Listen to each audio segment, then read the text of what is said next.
अरे बूढ़ी हो गई, बूढ़ी रो काय को रही तू? नहीं रे, ये तो खुशी के आंसू है। सोचा था जिंदगी भर तेरा मुंह नहीं देखूंगी, लेकिन तेरे बारे में अखबार में पढ़ा तो रहा नहीं गया मुझसे, और मैं चली आई अपने बेटे के पास।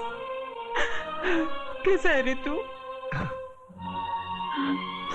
बेटा, आज तूने तिलक खानदान के नाम पर सचमुच यश का तिलक लगा दिया। मैं खुश हूँ, बहुत खुश हूँ। अब तो भगवान से यही प्रार्थना करूंगी कि तुझे जन्मों जन्म मेरा ही बेटा बना कर। नहीं माँ, अगले जन्म में किसी मंदिर या मस्जिद की ईंट बनकर जिंदगी भर वहां रोता रहूंगा। इस जिंदगी का रोना मेरा बाकी है।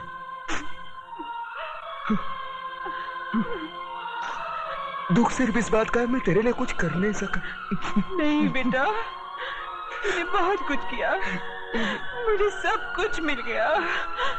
तेरे दादाजी की आत्मा को भी शांति मिल गई। बस अफसोस एक ही बात का रहेगा कि तिलक खानदान का दिया जलाने वाला कोई नहीं रहेगा, कोई नहीं रहेगा।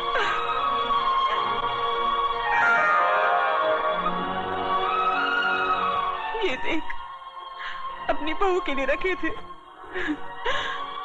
लेकिन अब तो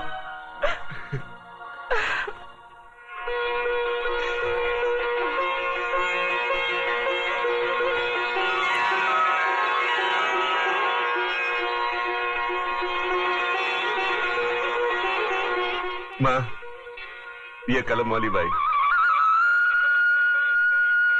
मेघा लिखती है, एक दिन के लिए हमारे खानदान की बहू बनेगी।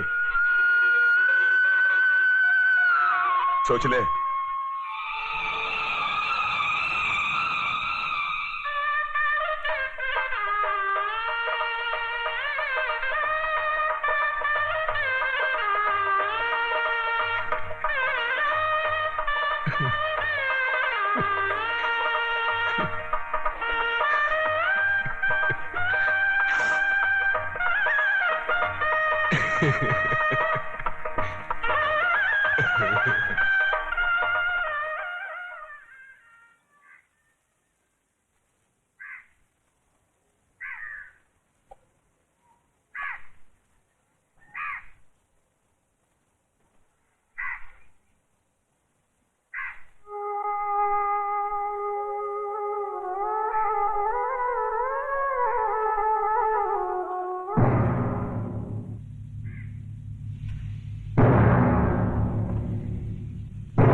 आ गए मेरी मौत का तमाशा देखने।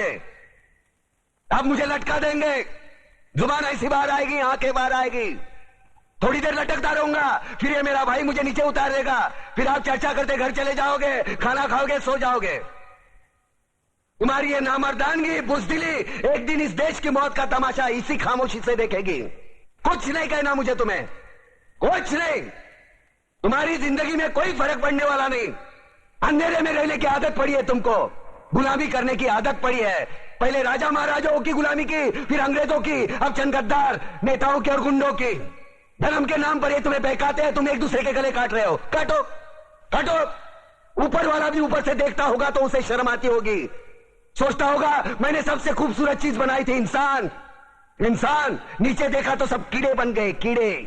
कीड़े रेंगते रहो, सटते रहो और मरो। आए और गए, खेल खत्म। क्यों जिए मालूम नहीं, क्यों मरे मालूम नहीं। कलम वाली बाई क्रांति लाना चाहती थी, कलम के जोर पर काले वर्तमान को खत्म करना चाहती थी। कौन समझा उसकी बात को? सब साले मुर्दे, जिंदा लाशें। किसे जगाती वो? मैं जाग गया, कुछ अच्छा काम करके जा रहा हूं, सुकून है। लेकिन ध्यान में रखना, तुम्हारी ये खामोशी कल तुम्हारे बच्चों के लिए रोना बन जाएगी। ये कानून वाले, वर्दी वाले नेता, इन्होंने अपना ईमान बेच दिया। एक दूसरे को जलाते वक्त तुम्हारा ईमान कहां गया था? भाड़ में।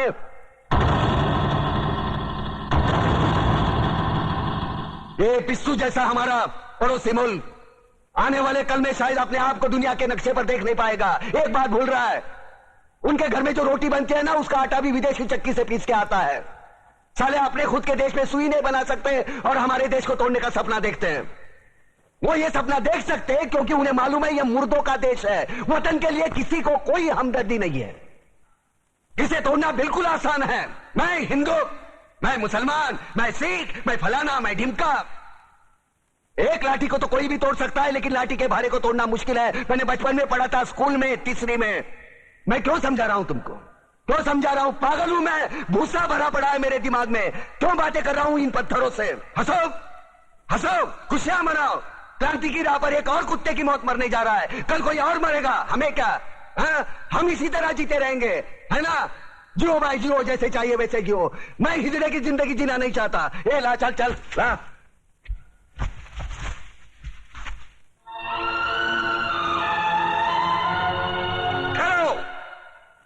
ये फांसी नहीं हो सकती। उन देशद्रोहियों के खिलाफ जो सरकार को सबूत मिले हैं, उससे साबित होता है कि प्रताप ने उनको मारकर देश का उद्धार किया है। इसलिए भारत के राष्ट्रपति ने उसकी सजा माफ कर दी। ये रहे उसके कागजात।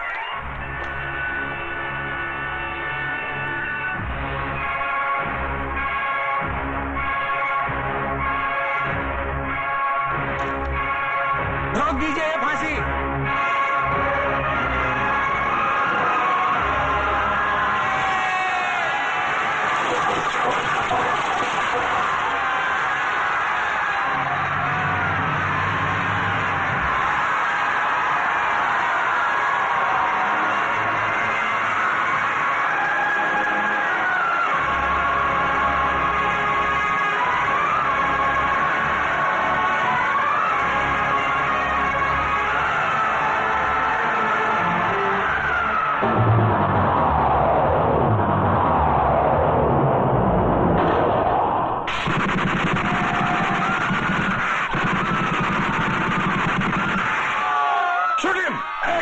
कमिश्नर, लाशों के ढेर बिछा दूंगा अगर हमारे बीच में आया तो।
सवाल था उंगलियों के निशान का जो इस रिवॉल्वर पर मौजूद हैं।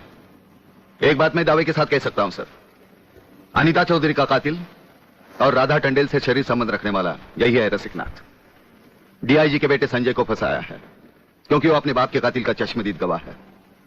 वागले, अब हम इसे उस अस्पताल में ले जाएंगे जहां इसके अंदर के छुपे हुए राज एक बीमारी की तरह बाहर आ जाएंगे।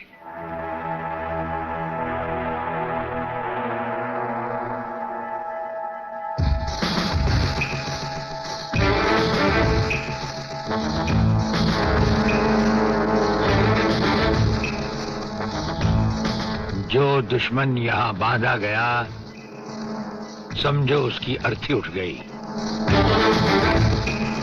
हमारा ये हथियार आग उगलता है।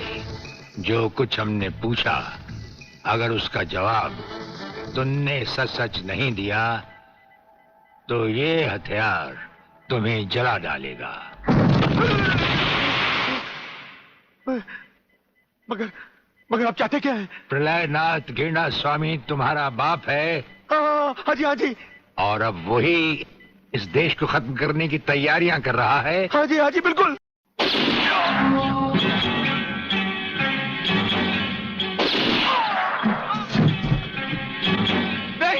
नहीं, ये इस देश के भविष्य है। इन्हें मत मारो प्लीज। मैं तुम्हारे साथ चलने के लिए तैयार हूं। तुम अकेले नहीं, फ्यूज कंडक्टर भी तुम्हारे साथ चाहिए।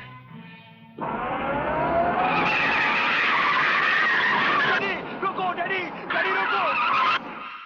डैडी, ये बहुत खतरनाक लोग हैं। मुझे बचा लो डैडी, जल्दी।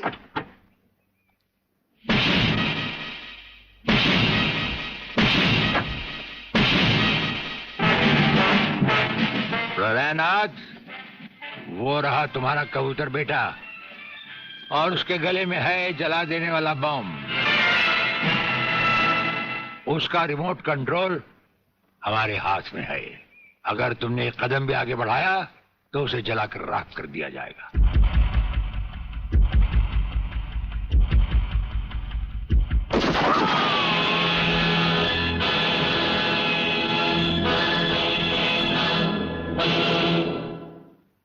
काफी हो गया, ये तमाशा बंद करो प्रलयनाथ। हाँ डैडी, आप वही करिए जो ये कहते हैं, वरना ये लोग बहुत खतरनाक लोग हैं, मुझे मार डालेंगे। क्या चाहते हो तुम? क्या मजेदार सवाल किया है तुमने, समझे नहीं। प्रोफेसर खुराना को वापस करो और अपने इस कबूतर बेटे को यहां से लेकर रफू चक्कर हो जाओ।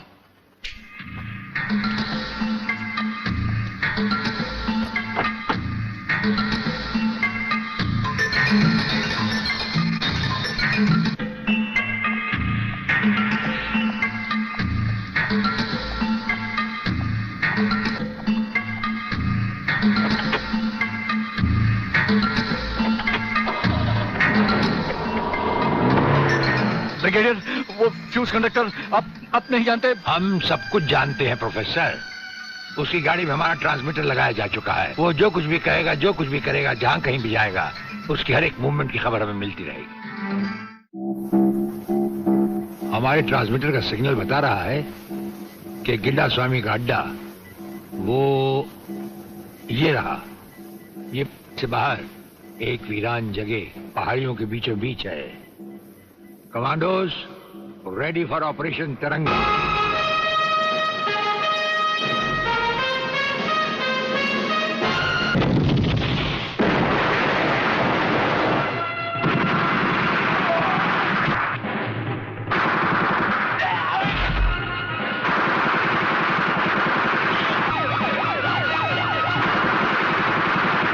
Underground guards ready for attack.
अपने भड़वों से कह दो कि हथियार फेंक दे। जरा भी हरकत की तो चिथड़े उड़ा दूंगा।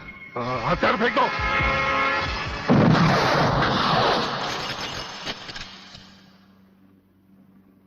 हम तो समझे थे कि तुम जंगबाजों की तरह जंग लड़ोगे, लेकिन तुम तो एक घटिया किस्म के भगौड़े प्यादे निकले। अधूरे में ही हथियार डाल दिए। प्रलयनाथ कभी कोई जंग अधूरी नहीं लड़ता ब्रिगेडियर। देखना चाहते हो तो देखो।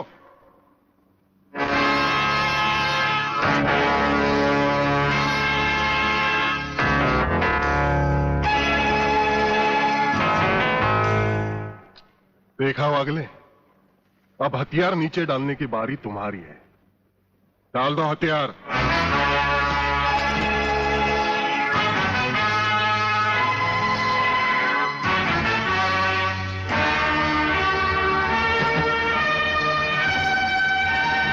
ब्रिगेडियर, हथियार नीचे डाल दो।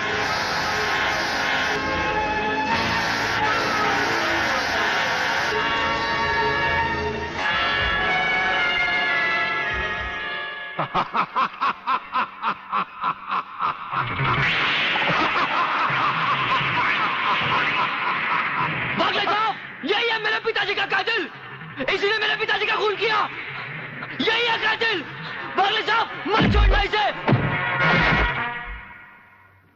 हाँ हाँ, मैं हूं तेरे पिता का कातिल, और आज तुम सबका कत्ल भी मेरे हाथों से ही होगा। वागले, तुम्हारी गर्मी को ठंडा करने का सामान भी मैं साथ लाया हूं। वो देखो।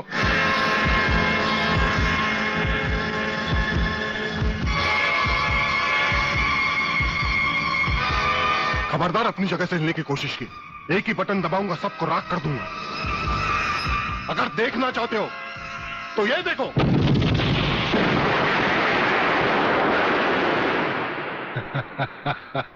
देखा ब्रिगेडियर, मेरी जंग की शुरुआत, और इसकी इंतहा होगी तुम्हारी बर्बादी और हिंदुस्तान का खात्मा। हिंदुस्तान का खात्मा? हिंदुस्तान का खात्मा तो सदियों से कोई नहीं कर सका। वो तो एक ख्वाब ही रहा जो न कभी पूरा हुआ था और न कभी होगा। रहा हमें मारने की बात, तो फिर हिंदुस्तान में शेर बचे ही कितने हैं। उन्हें तो हुकूमत भी मारने की इजाजत नहीं देती। और फिर तुम जैसे गेंडे की शक्ल की औकात ही क्या? मेरी औकात का पता तो तुम्हें आज ही चलेगा ब्रिगेडियर। मैं भी देखता हूं इन शेर के जबड़ों में कितने दांत हैं।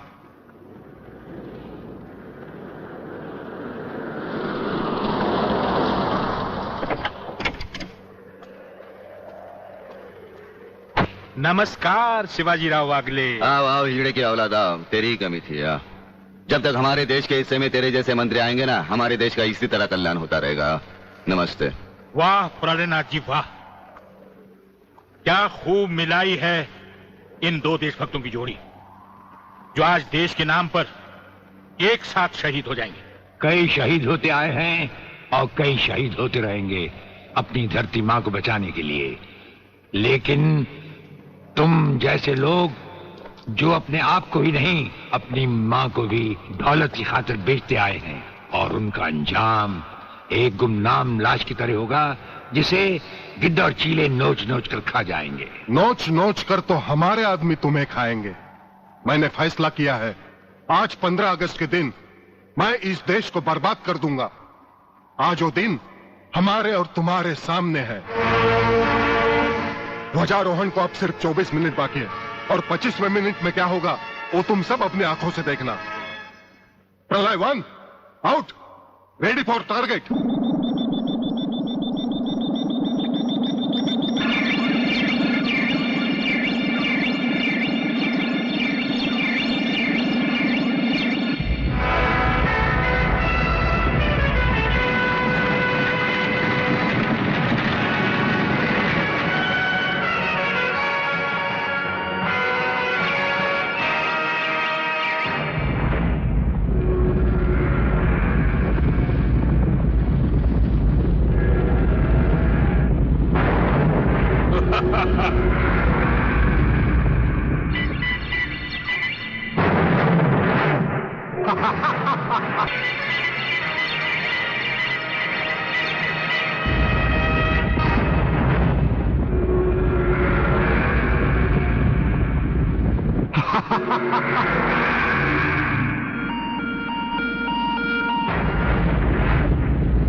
देखा ब्रिगेडियर, ये है मेरी जंग की शुरुआत।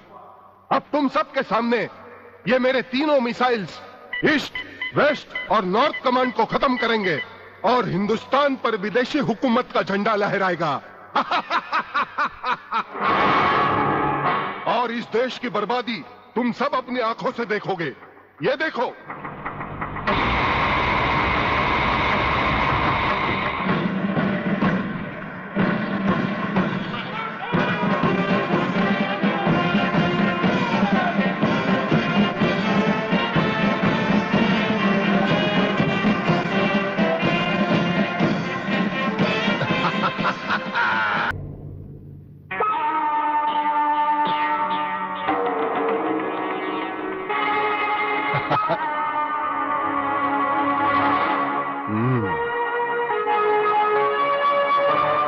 खड़े हो बारूद के ढेर पर और पी रहे हो पाइप। तुम्हारे जलवे में कोई कमी नहीं आई ब्रिगेडियर। तुम दोनों में से कोई भी अपनी जगह से हिला तो दोनों कैबिन रिमोट कंट्रोल से उड़ा दूंगा। खबरदार, हिलो नहीं, भून कर रख दूंगा।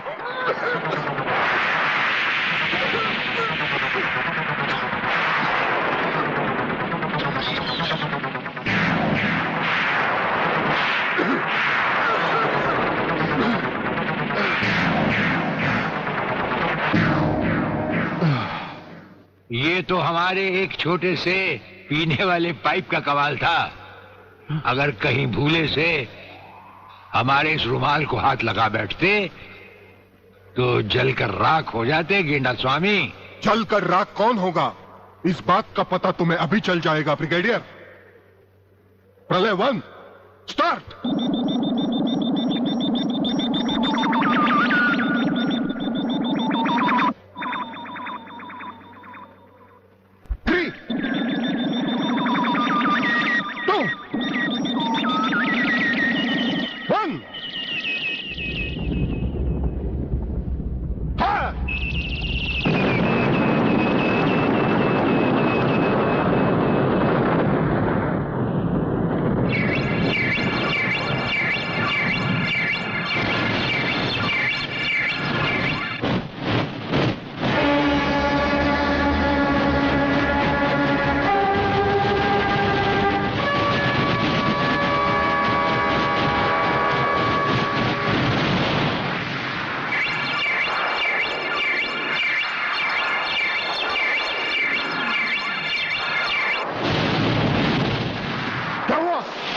दूसरा तीसरा सब मिसाइल चालू कर दो।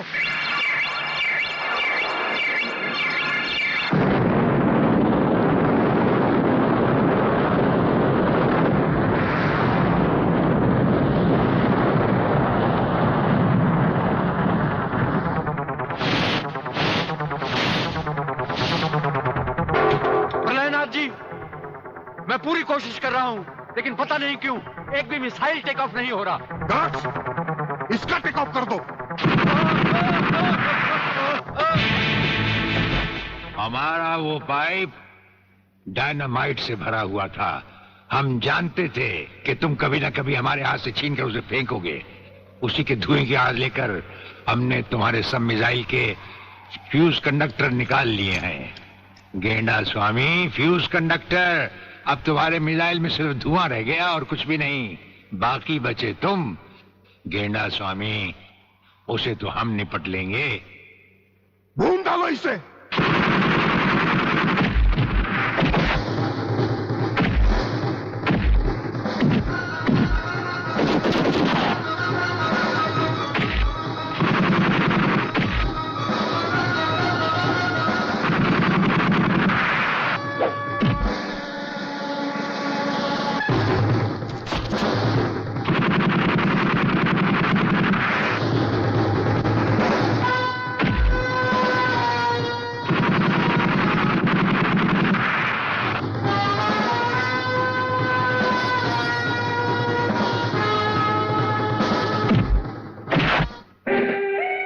शिवाजीराव बागले, मराठा मरता है या मारता है। याद है मैंने तुझे एक दिन कहा था, यही 1500 की नौकरी करने वाला एक दिन तुझे 150 का कफन पहनाएगा।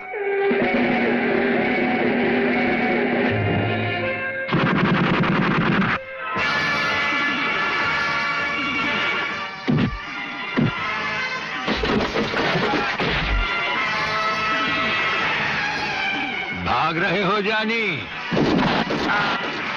प्रधानमंत्री का ख्वाब देखने वाले मंत्री ब्रिगेडियर का सलाम नहीं लोगे? नहीं नहीं, मुझे मत मारो, मुझे मत मारो। तुम जैसा गद्दार और कहता है मुझे